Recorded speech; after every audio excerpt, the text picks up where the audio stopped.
Good morning, friends. Welcome back, all of you. Myself Ranjit है ना, आप सबों का हार्दिक स्वागत करता हूं मेरे इस YouTube चैनल में। जैसा कि आपको मैंने पहले ही बता चुका हूं कि आप सबों को प्रतिदिन 4 से 5 वीडियो मिलेंगे जो वर्तमान में चली आ रही विभिन्न घटनाओं पर स्टैटिक जीके के रूप में होगा। प्रश्न की ये श्रृंखला जारी रहेगी। प्रश्न के पूछने के बाद मैं उसका हिंदी में एक्सप्लेनेशन करूंगा। थोड़ी थोड़ी संक्षिप्त जानकारी होगी, छोटा वीडियो होगा। अगर आपको मेरा ये वीडियो अच्छा लगता है तो आप चैनल को सब्सक्राइब करें और अपने दोस्तों के बीच भी भेजें। चलिए, सबसे पहला आज साइंस की खबरें हैं। साइंस में 4 से 5 प्रश्न होंगे और उससे संबंधित छोटी छोटी जानकारी आपको मैं दूंगा। तो स्टार्ट है। Okay, let's start. सबसे पहला है कि वायरस के कारण होने वाली बीमारियां कौन कौन सी हो सकती है। आपके ऑप्शंस हैं गंभीर तीव्र श्वसन सिंड्रोम, एक रोग है जिसका नाम है सारस, SARS। दूसरा है टाइफाइड, तीसरा है पेचिस और चौथा है इन्फ्लुएंजा।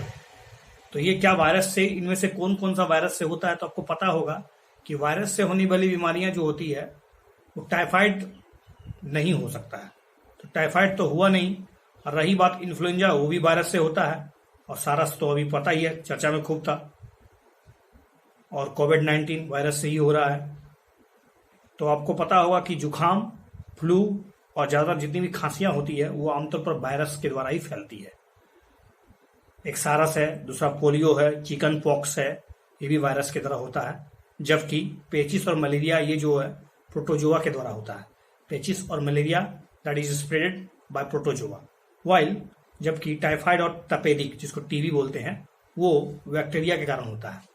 तो बैक्टीरिया से होने वाली 2 बीमारी मैंने बताया, एक आपको याद रखना होगा, ठीक है, टाइफाइड और TB that is spreaded by bacteria. You know about tuberculosis, तो माइक्रोबैक्टीरियम ट्यूबरक्लोसिस, इससे होता है साल्मोनेला टाइफी, ये भी एक बैक्टीरिया है। Okay, thank you. आगे बढ़ते हैं नेक्स्ट क्वेश्चन की ओर कि विटामिन, कौन सा ऐसा विटामिन है जिसकी कमी से आपको विभिन्न रोग हो सकते हैं? क्या आपको लगता है कि अंधेरे में जो दृष्टि हानि होती है वो vitamin A, B, C, D किससे होता है? कमजोर और मांसपेशियां काम करने के लिए बहुत कम ऊर्जा मिलता है, विटामिन किस और घाव ठीक होने में अगर अधिक समय लग रहा है तो इसका कारण क्या हो सकता है? कौन सी विटामिन आपके शरीर में कमी हो गई है? तो देखिए, आपको पता होगा कि विटामिन A से आपका विजन जो होता है वो लॉस कर जाता है। विटामिन A की कमी से रतौंधी रात को ठीक से दिखता नहीं है। और आपको पता होगा इसके सिम्टम्स जो हैं, पुअर विजन हो जाएगा, loss of vision in darkness, अंधेरे में तो दिखेगा ही नहीं। Sometimes complete loss of vision हो सकता है, कभी कभी तो आप पूरी तरह से आप रोशनी खो दें आंखों की। रही बात विटामिन B1 की, तो वो बेरी बेरी नाम से जाना जाता है। इससे मसल्स में काम करने के लिए बहुत ही कम ऊर्जा मिलता है। बेरी बेरी जब आपको हो जाएगा तो आपके मसल्स जो होंगे ठीक से काम नहीं करेंगे क्योंकि उसमें ऊर्जा की हानि होती है। विटामिन C से जैसा कि आप जानते हैं स्कर्वी होता है। इससे आपके ओठों में यानी मसूड़ों में एक गम जैसा कुछ निकलेगा और पायरिया जिसको भी बोलते हैं, दांतें कमजोर हो जाएगी। घाव ठीक से आपका जल्दी हील नहीं होगा, यानी भरेगा नहीं अगर आपकी विटामिन C की कमी है तो। विटामिन D जिसको रिकेट्स बोलते हैं, ये शरीर को जनरली बोन्स जो होते हैं सॉफ्ट हो जाते हैं और जल्दी से मुड़ जाते हैं, टूटने पर ठीक से बनते नहीं है। कैल्शियम और बोन के लिए बहुत ही जरूरी है। आयोडीन जानते हैं ग्वाइटर है, गलेखंड जिससे गला खुल जाता है, जिसको घेंगा रोग भी बोलते हैं।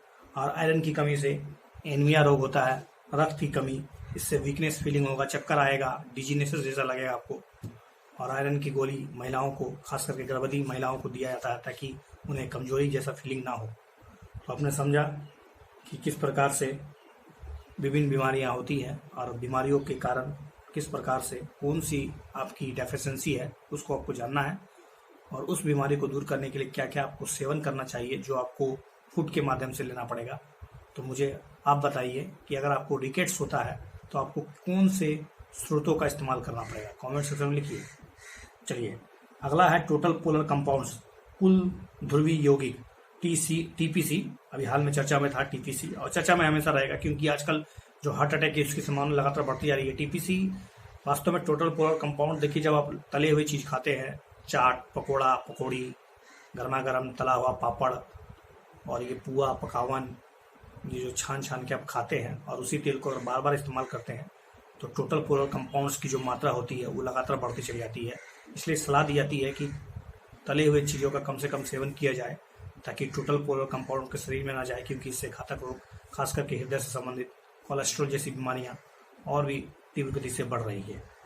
तो खाना पकाने के से तेल की गुणवत्ता, अगर आप खाना पका रहे हैं और तेल की गुणवत्ता जानना चाहते हैं तो टोटल पोलर कंपाउंड का पता कर लीजिए उसका वैल्यू कितना है। और अगर उसको आप लगातार 2-3 बार अगर पका देते हैं उसी तेल में तो आपका टोटल पोलर कंपाउंड जो होता है बढ़ जाता है। ठीक है, कई देशों में खाना पकाने से के लिए तेल की गुणवत्ता मापने के लिए टोटल पोलर कंपाउंड का उपयोग किया जाता है। हर बार तेल को दोबारा गर्म करने पर टोटल पोलर कंपाउंड का वैल्यू बढ़ जाता है।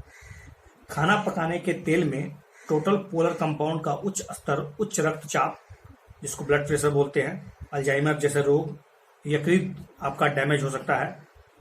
पता चला है कि प्रोटीन और एल्ब्यूमिन स्तर में गिरावट के साथ ग्लूकोज, कोलेस्ट्रॉल का स्तर भी उस पर ध्यान देना चाहिए।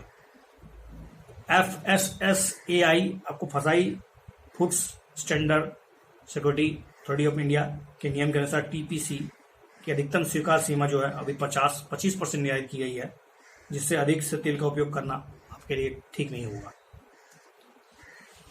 ओके, तो आपको मजा आ रहा है, शायद बोरिंग लग रहे हैं आप, चेहरे की मासूमियत से आपको नजर आ रही है। अगला है कि आपको रेयर डिजीज के बारे में जानकारी है कि रेयर डिजीज क्या होता है। देखिए, इसका कोई एग्जैक्ट डेफिनेशन तो नहीं है, लेकिन WHO के अनुसार अगर 1 लाख में एक व्यक्ति अगर इस बीमारी से पीड़ित है और भारत में जैसे कि इसका नॉर्मल से 1000 से में अगर एक व्यक्ति से पीड़ित होता तो रेयर डिजीज होता है। रेयर डिजीज में कौन कौन सी बीमारी आ सकती है एग्जाम्पल में, जैसे हीमोफीलिया है, थैलेसीमिया है, सिकल सेल एनीमिया है, ये तीनों के तीनों जो है रेयर डिजीज है। दुर्लभ रोग, जिसको ऑर्फन डिजीज के रूप में भी जाना जाता है, ऐसी कोई भी बीमारी जो आबादी के छोटे से प्रतिशत को प्रभावित करती है। दुर्लभ बीमारियों को कोई सार्वभौमिक परिभाषा नहीं है, देश अलग अलग देशों के द्वारा अपनी व्यापकता गंभीरता के आधार पर उसको परिभाषित किया जाता है। दुर्लभ रोगों की विशेषता लक्षणों और संकेतों की एक विस्तृत विविधता से, जो न केवल रोग से बल्कि रोग में बल्कि रोगी से उस रोगी के पीड़ित रोगी में भी भिन्न होता है। एक रोगी से दूसरे रोगी में यह अलग अलग हो सकता है। अपेक्षाकृत समान लक्षण अंतर्निहित दुर्लभ बीमारियों को छिपा सकते हैं, जिससे उसका निदान होना आसान नहीं है। भारत में दर्ज की गई सामान्य कुछ दुर्लभ बीमारियां जैसे कि हीमोफीलिया है, थैलेसीमिया है, सिकल सेल एनीमिया है, और बच्चों में इम्यून डेफिसिट है, ऑटो इम्यून डिजीज है, लाइसोसोम स्टोरेज डिसऑर्डर है, पॉम्पी डिजीज है। इतना ही काफी है। कौन सा घातक रोग के कारण कभी कभी ऊन उद्योग में देखा जाता है, ऊन उद्योग में घातक रोग होता है, तो आपको पता हो ऊन उद्योग में घातक रोग जो है वो एंथ्रेक्स होता है। एंथ्रेक्स जो होता है घातक रोग है और ये इसे सॉर्टर डिजीज कहते हैं। जबकि फुस्फुसिस नामक एक रोग होता है जो एस्परगिलस के कारण होता है। एस्परगिलस के कारण फुस्फुस के कारण होता है। टाइफाइड तो जानते हैं साल्मोनेला टाइफी के कारण होता है। और क्लोस्ट्रीडियम टिटनी बोटुलियम व्यक्ति के तंत्रिका तंत्र पर हमला करता है। श्वसन लेने, बोलने, दृष्टि हानि, कमजोरी जैसा कुछ फीलिंग होगा तो आपको क्लोस्ट्रीडियम हो सकता है। तो मैंने 5 बीमारियों के बारे में जिक्र किया, तो आप इस वीडियो को देखें, अच्छा लगे तो शेयर करें। Thank you.